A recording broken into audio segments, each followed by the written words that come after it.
முதலமைச்சரான பிறகு முதலாக டெல்லிக்கு சென்று பாரத பிரதமர் நரேந்திர மோடி அவர்களை சந்திச்சிருக்காரு நம்ம தமிழக முதலமைச்சர் திரு ஜோசப் விஜய் அவர்கள். இதற்காக நேற்று தனி விமானத்தில் காலையில் புறப்பட்டு மாலை 4:30 மணி அளவில் பிரதமரை சந்திக்க இருக்கிறதாக ஒரு தகவல் வந்துச்சுங்க. இந்த தகவலின்படி 10 நிமிடம் நேரம் ஒதுக்கி இருக்கிறதாக ஒரு தகவல் வந்துச்சுங்க. இந்த 10 நிமிஷமும் இன்முகத்தோட பிரதமரும் நம்ம தமிழக முதல்வரும் பேசி கொண்டதாக ஒரு செய்தி வெளியாயிருக்கு.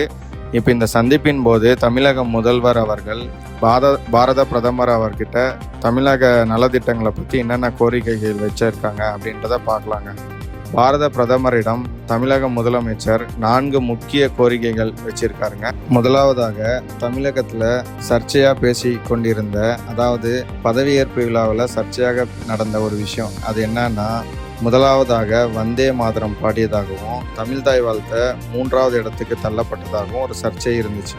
அதை குறித்து ஒரு கோரிக்கை வச்சிருக்காரு நம்ம தமிழக முதல்வர். என்ன கோரிக்கைனா, தமிழக அரசு நிகழ்ச்சிகளில் முதலாவதாக மாநில வாழ்த்து பாடலையே பாட வேண்டும் என்பதற்கான டைரக்ஷன் மத்திய உள்துறை அமைச்சகத்திலிருந்தேயே வர வேண்டும் என்ற கோரிக்கையை விஜய் வைத்துள்ளார். 2வது கோரிக்கை பார்த்தீங்கன்னா, மேம்பட்ட நடுத்தர போர் விமானங்கள் வடிவமைப்பு மேம்பாட்டு மையம் மற்றும் வான்வெளி அமைப்பு மையம் தமிழ்நாட்டிலேயே அமைக்க வேண்டும் அப்படின்ற கோரிக்கை வச்சிருக்காரு. 3வது கோரிக்கை பார்த்தீங்கன்னா, இலங்கை கடற்படையால் கைது செய்யப்பட்ட தமிழக மீனவர்களையும் அவர்களுடைய படகுகளையும் மீட்க வேண்டும் என்ற கோரிக்கை வச்சிருக்காரு. 4வது கோரிக்கை பார்த்தீங்கன்னா, இன்னைக்கு கர்நாடகா மாநிலத்தில் மேகதாது அணையை கட்டியே தீர்வேன் அப்படின்ற நிலைப்பாடு இருக்கு. இது இவங்களுக்கு ஒரு டஃபஸ்ட் டாஸ்க்னு தான் சொல்ல முடியும். இதை எதிர்கொள்றதுக்கு மத்திய அரசு நாட வேண்டிய சூழ்நிலையில இருக்கிறாங்க. இதை குறித்து நேற்று தமிழக முதலமைச்சர் பாரத பிரதமரிடம் கர்நாடகா மாநில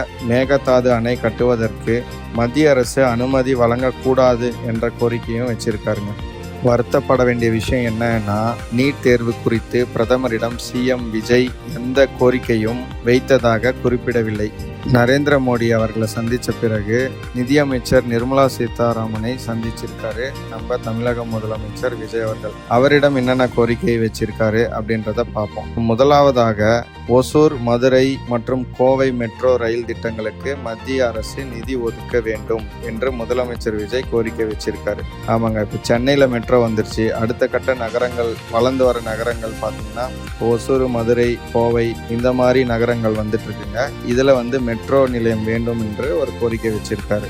2வது கோரிக்கை என்ன அப்படின்னா, தேசிய அளவிலான முக்கியத்துவம் வாய்ந்த கல்வி நிறுவனங்கள் தமிழகத்தில் அமைக்கப்பட வேண்டும் என்று கோரிக்கை வச்சிருக்காரு.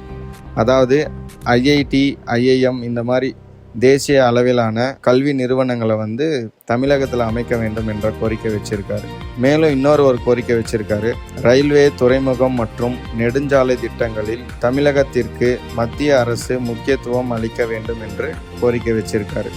அதாவது இந்த போர்ட்டு, நேஷ்னல் ஹைவே, அதுக்கப்புறம் ரயில்வே திட்டங்களெல்லாம் தமிழ்நாட்டுக்கு இன்னும் அதிகப்படுத்தணும் அப்படின்ற மாதிரி ஒரு கோரிக்கை வச்சிருக்காரு.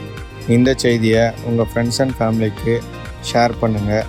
பாலிடிக்ஸ் பார்வை யூடியூப் சேனலை சப்ஸ்கிரைப் பண்ணுங்கள். இன்னொரு செய்தியோட இன்னொரு வீடியோவில் உங்களை சந்திக்கிறேன்.